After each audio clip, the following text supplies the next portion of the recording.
সরকারের ঘোষণা অনুযায়ী মূল বেতনের সঙ্গে 5 ভাগ প্রণোদনা সহ 2 দফা দাবি আদায়ে বিক্ষোভ মিছিল ও প্রতিবাদ সমাবেশ করেছেন নর্দার্ন ইলেকট্রিসিটি সাপ্লাই কোম্পানি নেসকোর কর্মকর্তা ও কর্মচারীরা।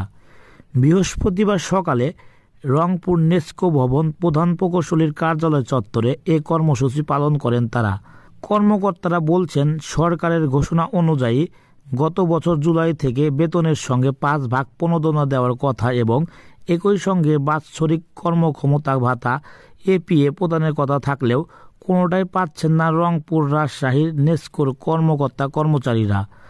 তারা বলছেন, 22 জানুয়ারি থেকে শুরু হওয়া 4 দিনব্যাপী প্রথম ধাপের কর্মসূচির শেষ দিন আজ। রবিবারের আগে দাবি আদায় না হলে রবিবার থেকে দ্বিতীয় ধাপে কঠোর কর্মসূচি পালনের হুঁশিয়ারি দেন তারা। আন্দোলনকারীরা বলছেন, নেসকোর প্রায় 17 থেকে 18 কর্মকর্তা ও কর্মচারী এ সুবিধা থেকে বঞ্চিত। কর্মসূচিতে নেসকোর শ্রমিক লীগের সিনিয়র সহসভাপতি মোহাম্মদ সাখাওয়াত হোসেন সহ নেসকোর অন্যান্য কর্মকর্তা কর্মচারীরা উপস্থিত ছিলেন। আমাদের দ্রব্যমূল্য ঊর্ধ্বগতির কারণে প্রাইম মিনিস্টার যে 5% প্রণোদনা দিয়েছে সেটা সব দপ্তরেই পেয়েছে, কোম্পানিগুলোও পাইছে, কিন্তু আমরা এখন পর্যন্ত পাই নাই।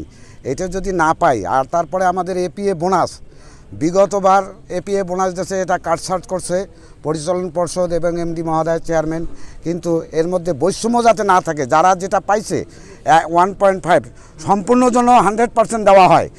এই জন্যই আমরা আজকে বিগত 3 দিন থেকে আন্দোলন করতেছি, আজকে 4র্থ দিন, এবং আমাদের আগামী রবিবারের মধ্যে যদি এই আন্দোলনের কোনো ফসল না আসে, আগামী রবিবার আমরা সেন্ট্রালের নির্দেশনা মোতাবেক আগামী রোববার থেকে লাগাতার আন্দোলন চলবে, কঠোর কর্মসূচি। গত 22 থেকে 23, 24, 25 তারিখ পর্যন্ত যে কর্মসূচি পালন করতেছি লাগাতারভাবে 4 দিন, আমরা যদি আজকের মধ্যে আমাদের এই দাবি আদায় না হয়, দাবি যদি আমাদের আদায় হয় এবং অনুমোদন হয়, তাহলে আমরা পরবর্তীতে আর কোনো আমাদের করব না। এই বোনাস এবং নিয়ে যদি না করা হয় তাহলে আরও আমরা সামনে কঠোর থেকে কঠোরতম পদক্ষেপ গ্রহণ করব এবং কর্মসূচি হাতে নেব। সংবাদের আলো, ডেস্ক নিউজ।